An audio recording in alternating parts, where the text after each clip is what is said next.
Kita hari ini dapat COVID daripada orang yang paling kita sayang dan percayai. Mak bapak hari ini di ICU dapat COVID daripada anak-anak mereka sendiri.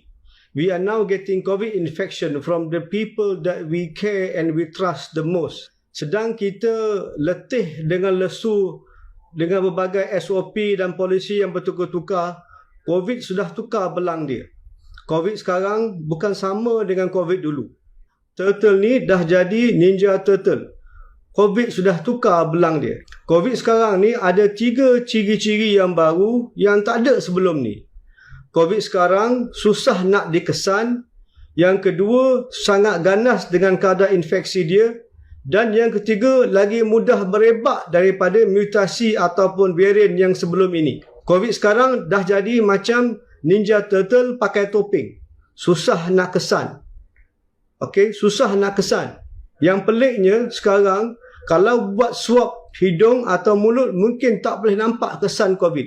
Maknanya COVID ni dah pandai lindung diri dia daripada dikesan masa buat test. Dia masuk terus kepada paru-paru. Dulu dan sebelum ni, kebanyakan COVID akan menyebabkan demam, sakit tekak dan batuk. Maknanya demam dan sakit tekak adalah tanda-tanda awal penyakit COVID. Supaya kita pergi buat blood test, kita boleh buat swab, boleh kuarantin diri kita. Varian yang baru sekarang ni, mutasi yang baru sekarang ni tak menyebabkan sakit tekak dan batuk, tetapi terus masuk paru-paru. Kesan kedua mutasi ni, dia lebih ganas. Mutasi sekarang dah jadi macam Ninja Turtle bawa 2 pedang samurai. Mereka lebih ganas, boleh masuk pada paru-paru kita dan kadar infection dan kadar inflammation di dalam paru-paru kita jauh lebih tinggi daripada sebelum ni. Dan kadar kematian daripada mutasi COVID yang baru sekarang lebih tinggi daripada sebelumnya. Akibat ketiga mutasi ini merebak cepat compare tu yang sebelum ni. Okey, dah jadi macam Ninja Turtle naik skateboard. Di kebarangkalian jangkitan kuman COVID sekarang lebih tinggi daripada sebelum-sebelum ni. Kita kena faham dalam video ni, saya akan jelaskan secara simple tetapi secara mendalam supaya mudah kita amalkan SOP yang baru yang kita perlu tingkatkan. Nak faham COVID ni bukan susah. Nak faham COVID senang. Dia ada 2 pintu keluar dan 3 pintu masuk. Senang je. 2 pintu keluar, 3 pintu masuk. COVID ni keluar daripada orang pergi orang lain, ada 2 pintu keluar saja. Satu hidung dan satu mulut. Okey, jadi air hidung, air liur yang keluar daripada hidung ataupun mulut adalah source of infection, adalah sumber infection. Tak ada sumber lain. Okey, dan pintu masuk COVID kena ke orang pula ada 3. Ada mata, ada hidung, ada mulut. Okey. Jadi kita describe, kita tengok macam mana dia boleh pergi. Okey. Cara pertama infection COVID ni boleh kena bila keluar, okey, daripada pintu keluar kita, daripada hidung, daripada mulut, keluar air liur, kena dekat tangan kita. Masa kita korek hidung ke, korek gigi ke, jadi ada kuman COVID dalam tangan kita. Jadi kita salam dengan orang lain.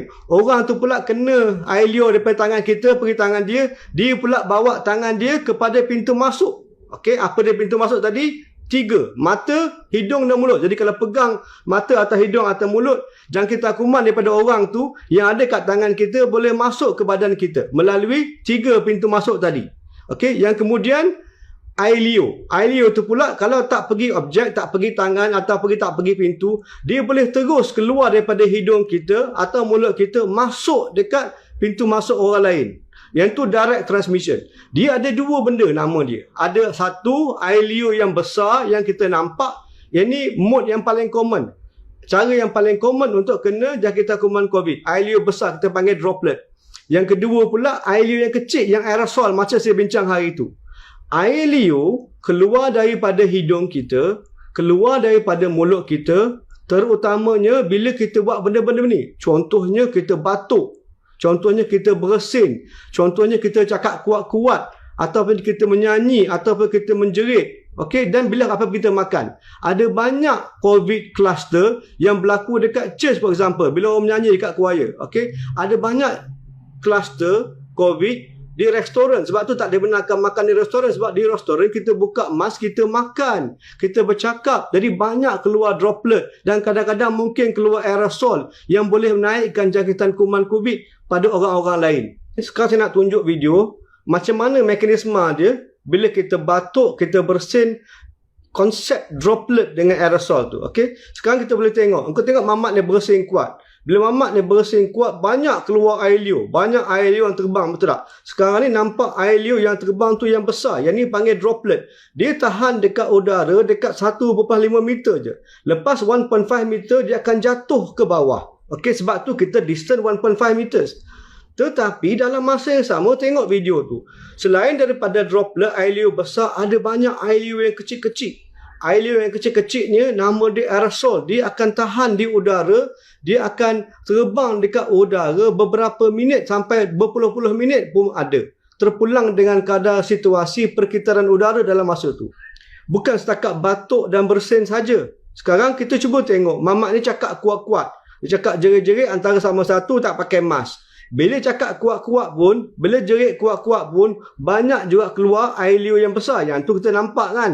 Tapi banyak juga keluar aerosol ataupun air liur yang kecil-kecil. Yang ada kemungkinan boleh menyebabkan kadar infection. Walaupun dalam satu bilik dan jarak yang jauh. Okey. Tengok balik video ni, nampak tak? Okey. Dalam contoh video ni, satu bilik ada 10 orang. Salah satu orang tu batuk. Okey, dia batuk kuat. Tak pakai mask, dia batuk kuat. Lepas dia batuk, ada banyak keluar. Okey, yang warna hijau dan warna kuning adalah air liur yang besar. Air liur yang besar tu tak pergi jauh. Dia pergi 1 meter, 1.5 meter, lepas tu dia jauh. Dia jatuh. Betul tak? Yang merah-merah ni, yang kita panggil dia aerosol. Yang kita panggil dia air liur yang makroskopik. Dia boleh tahan di udara beberapa minit. Sampai 5, 10, 20 minit pun ada.